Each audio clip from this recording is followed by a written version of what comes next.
संघर्षमधून या भारत देशातील बहुजनांना समता, स्वतंत्रता, बंधुता आणि न्याय या आधारावर भारतीय राज्यघटना ज्यांनी बहाल केली अशा परमपूज्य डॉक्टर बाबासाहेब आंबेडकर यांना आपण मी विनम्र अभिवादन करतो.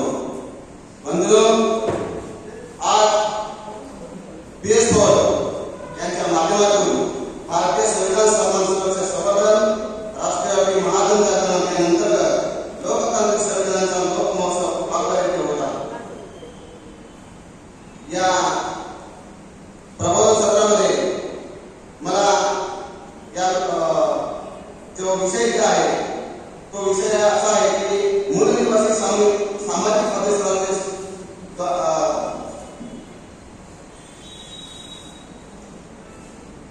मूल निवासी बहुजनाच्या सामाजिक अभ्यासक्रमाद्वारे राष्ट्र उभारणी शक्य आहे. माफ करा, थोडंसं मी सांगितले झालं. बंधूंनो, या विषयाकडे येण्या अगोदर जसं बनसोडे सरांनी सांगितलं की सामाजिक अभिसरण हे क्रांतीशिवाय होत नाही. आपण आताच्या झालेल्या लोकसभेमध्ये निर्भय बनो, भारत छोडो म्हणजे एक आपण त्या क्रांतीच म्हणायला लागेल. आज निर्भय बनो भारत छोडोचे सदस्य या ठिकाणी आहेत. माननीय जाधव सर आहेत, किरण जाधव सर आहेत, शोभिदास गायकवाड सर आहेत आणि आता त्या ठिकाणी आपले वरिष्ठ प्रवक्ते जे पत्रकार होते रमाकांत सर ते सुद्धा होते. सामाजिक अभ्यासक्रमाच्या विषयी जी आपण त्या ठिकाणी जे मूल मांडलं, खरं तर त्यावेळेला सुद्धा त्या कार्यक्रमामध्ये म्हणजे त्या मोहिमेमध्ये आदिवासी एकता परिषद भुवनेश्वराचे संस्थापक माननीय काळूदादा ढोबळे यांच्या अध्यक्षतेखाली आम्ही सुद्धा सर्व आदिवासी समाजातील कार्यकर्ते आणि आम्ही स्वतः त्या चळवळीमध्ये होतो. त्या चळवळीमध्ये भले मार्गामध्ये आपण मताच्या आधाराने काढलो असतो तरी भारतामध्ये त्या चळवळीचा एक चांगला परिणाम आपण या ठिकाणी बघायला मिळाला. बंधूंनो, सामाजिक अभ्यासक्रमाच्या विषयावर बोलताना मला असं एक आवर्जून म्हणावं लागेल की सामाजिक अभिसरण या देशामध्ये जर झाले नाही तर आपल्याला त्याचं मूळ शोधावं.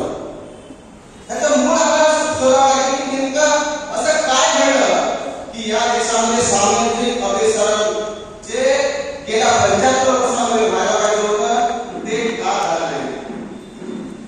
आपण या ठिकाणी सरकारी सेशनमध्ये सुद्धा मागच्या वक्त्यांनी संविधान संदर्भामध्ये संविधान आपल्याला काय कर्तव्य दिलेले आहेत. आपण संविधानामधून आपण काय काय प्रत्येकाला आपल्या आईने प्रत्येकाला आपल्या काही महिला होत्या, पुरुष होत्या, काय जरांनी प्रश्न सुद्धा विचारले की आपल्या संविधानाचा फायदा काय होणार. या दिवशी आम्हाला पाहिजे की या देशामध्ये दोन विषय आपल्या आदिवासी बहुजनांना म्हणजे मला प्रत्येकाचं जर सांगणार नाही परंतु बहुतांश बहुजनांना दोन विषय राष्ट्रपती देशामध्ये समोर येणे. एक 15 ऑगस्ट आणि दुसरा 26 जानेवारी. 15 ऑगस्ट 1947 ला आपला देश स्वतंत्र झाला.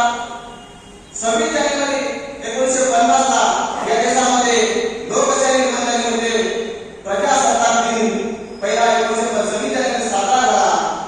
परंतु या दोन विषयांमध्ये जर आपण गांभीर्य जर बघितलं तर आपण याची सत्यता पडताळली की 15 ऑगस्ट 1947 ला जर आपला देश स्वतंत्र झाला तर या स्वतंत्र 15 ऑगस्ट या दिवशी आपण या देशामध्ये स्वतंत्र आपण एक आपला देश या देशामध्ये स्वतंत्र साजरा करत होता.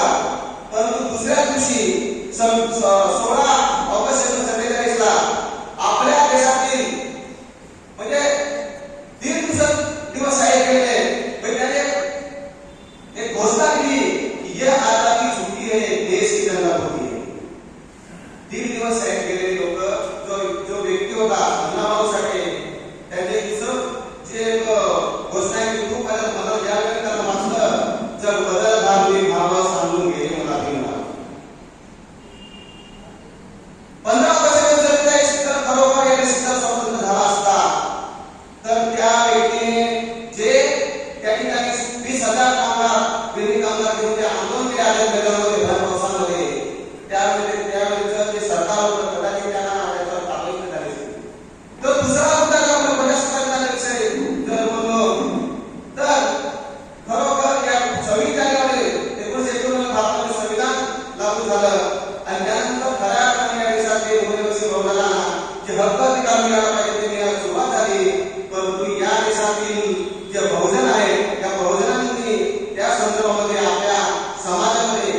तर ते म्हणजे भारत देश स्वतंत्र होऊन 70-75 वर्ष होऊन गेली.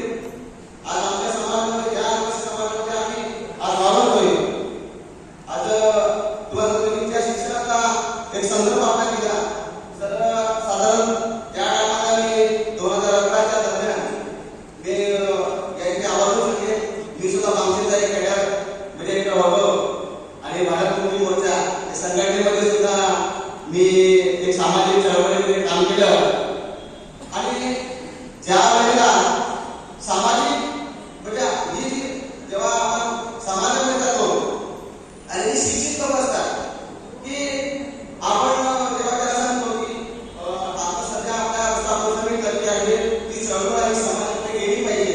आणि जेव्हा आपण समाजात जातो त्या टायमाला एका व्यक्तीने मला असं सांगितलं म्हणजे आम्ही जेव्हा चर्चेमध्ये होतो माझ्या पाठीमागून जेव्हा आम्ही सर्व जे शिक्षित लोक होते त्याच्याकडे काही बौद्धिक समाज होता एक व्यक्ती, तर त्याने असं माझ्या पाठीमागून सांगितलं की आताची 8वीची मुलं ही आपल्याला शिकवतात. मुळात माझे शिक्षण 8वी आहे. त्याच्यामध्ये आधी आम्हाला असं मला नंतर कदाचित एका दुसऱ्या व्यक्तीला माझे समोर होते कारण ह्याचं शिक्षण किती आहे, तर त्यांनी सांगितलं की ह्याचं शिक्षण 8वी आहे. तर माझ्या पाठीमागून त्या व्यक्ती असं बोलले की आताची मुलं आपल्या आताची 8वीची मुलं सुद्धा आहेत की आपल्याला आता संविधान सांगत आहे, आपल्याला आता एक कायदे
जिल्हा सुद्धा आदिवासी बहुल जिल्हा आहे.